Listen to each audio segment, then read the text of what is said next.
मजनूपति, अब तो हद हो गई। ठान कर बैठे हो क्या कि जिंदगी में सुधरना ही नहीं है? अरे बेबी, मैंने क्या किया? मैं तो बस उसकी मदद कर रहा था। उसने स्माइल किया, उसे बोलो ना। यार पत्नी हो मेरी, इतना भरोसा तो करो अपने पति पर। I love you baby. पति पर भरोसा है लेकिन उसके अंदर के मजनू पर नहीं है। अब इतने क्यूट पति को तुम्हें संभाल कर तो रखना ही पड़ेगा ना। मेरा क्या कसूर बेबी? ओह बस हाँ, ये क्यूट वाला नाटक ना मुझ पर नहीं चलेगा। और जो भी क्यूटनेस है, प्यार है, वो सिर्फ मेरे लिए है। ये छिछोरपंती छोड़ दो। शीनू और चीनू की शादी को 1 साल हो गया। दोनों की है तो लव मैरिज और दोनों के बीच लव भी बहुत है, लेकिन उस लव की ट्विस्ट कुछ अलग ही है जो आप देख ही सकते हैं। ओए छिछोरा मत बोलो, इज्जत बहुत है, किसी से भी पूछ लो। अगर कोई मुझे छिछोरा बोल दे तो। हाँ हाँ बस सब जानती हूँ मैं। इस पर शीनू किलसते हुए किचन में चली जाती है, जिसे देखकर चीनू भी हंसते हुए उसके पीछे पीछे चल देता है। क्या है, पीछा क्यों कर रहे हो? अरे अपने घर में घूम रहा हूँ, तुम मेरे आगे आगे क्यों चल रही हो? परेशान करके रखा है। देखना एक दिन रोओगे मेरे लिए, फिर मेरी कदर मालूम होगी। अरे चल झूठी। इसी तरह दिन बीतते हैं और दोनों की नोक झोंक के साथ हंसी खुशी लाइफ चल रही होती है। एक दिन दोनों शॉपिंग के लिए मॉल जाते हैं। आज देखो कैसे तुम्हारी जेब खाली कराती हूँ। अरे मेरी जेब में तो कुछ है ही नहीं, खाली क्या करोगी? अकाउंट में तो है ना। अरे ठीक है, जा शीनू जा, जी ले अपनी जिंदगी। मैं वॉशरूम होकर आता हूँ। चीनू वहां से चला जाता है और शीनू ज्वेलरी शॉप में जाती है, लेकिन वहां कोई भी उसकी बात तक सुनने को तैयार नहीं होता। अरे यार, मैं भी कस्टमर हूँ, मुझ पर कोई ध्यान क्यों नहीं दे रहा?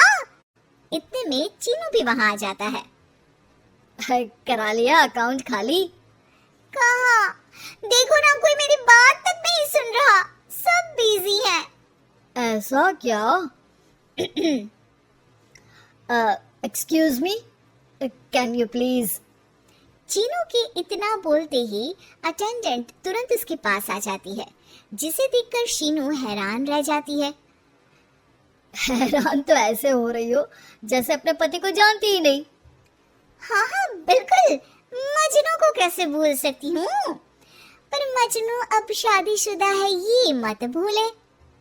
शीनू अपनी शॉपिंग कंटिन्यू करती है और कुछ देर बाद सारी शॉपिंग खत्म करके दोनों कॉफी पीने जाते हैं, जहाँ चीनू को रिया मिलती है, जो मिलती ही चीनू को गले लगा लेती है।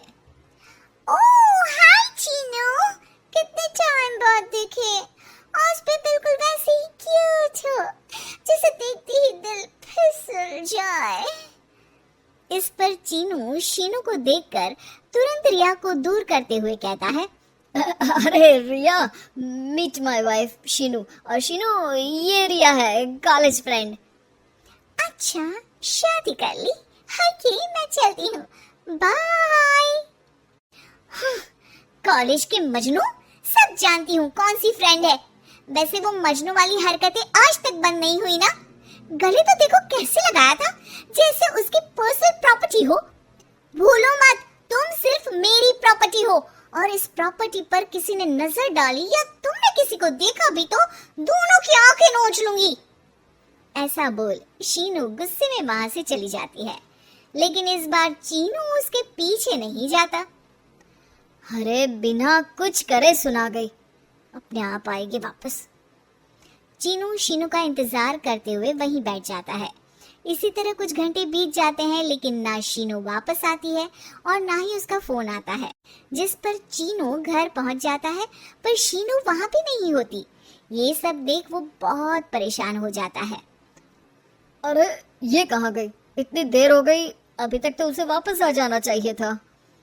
चीनू सभी रिश्तेदारों और दोस्तों को कॉल करना शुरू करता है, पर कहीं से भी शीनू का कुछ पता नहीं चलता। कहीं गुस्से में इधर उधर तो नहीं निकल गई? अरे पर जाएगी कहाँ? पूरा दिन बीत जाता है, लेकिन शीनू की कोई खबर ना मिलने पर अब चीनू उसे ढूंढने बाहर निकलता है। अरे कहीं उसे कुछ हो तो नहीं गया? नहीं नहीं, मेरी शीनू को कुछ नहीं हो सकता। कुछ समझ में नहीं आ रहा, कहाँ जाऊं, कहाँ ढूंढूं उसे। अब चीनू सभी पड़ोसी और आसपास के मार्केट में ढूंढ आता है, पर कुछ पता नहीं चलता। पूरा एक दिन बीत जाता है। चीनू परेशान होकर आसपास के सब अस्पताल में भी चेक करने लगता है, लेकिन हर जगह से हताशा ही मिलती है। मैंने क्या कर दिया? वो मुझे अच्छे से जानने के बाद भी मुझसे कितना प्यार करती है, और मैंने इस मजाक मस्ती में अपने प्यार को खो दिया। गुस्से में न जाने क्या कर बैठी होगी। अब उसे कैसे बोलूं कि मैं उससे कितना प्यार करता हूँ। लगता है मुझे पुलिस कंप्लेंट करनी चाहिए। चीनू के ऐसा बोलते ही उसके पीछे से आवाज आती है। कहा था ना, एक दिन मेरे लिए रोगी तुम मजनू जी। पता चल गई ना पत्नी की कदर। शीनू को देखते ही चीनू तुरंत उसे गले लगा लेता है। कहाँ थी तुम? पता भी है मेरा हाल क्या हो गया? अगर मुझे टेंशन में कुछ हो जाता तो? वैसे तुम थी कहाँ? चल झूठे, तुम्हें कुछ नहीं होता। वैसे मैं रिया के घर थी। आखिर तुम्हें सबक जो सिखाना था, इसीलिए उसे अपने प्लान में शामिल किया, और आगे का हाल तो तुम जानती ही हो। तुम पागल हो, बिल्कुल पागल। ऐसा कौन करता है? जान निकाल दी। दोबारा कभी भूल कर भी ऐसा करने की सोचना भी मत, नहीं तो मैं क्या करूंगा मुझे भी नहीं पता।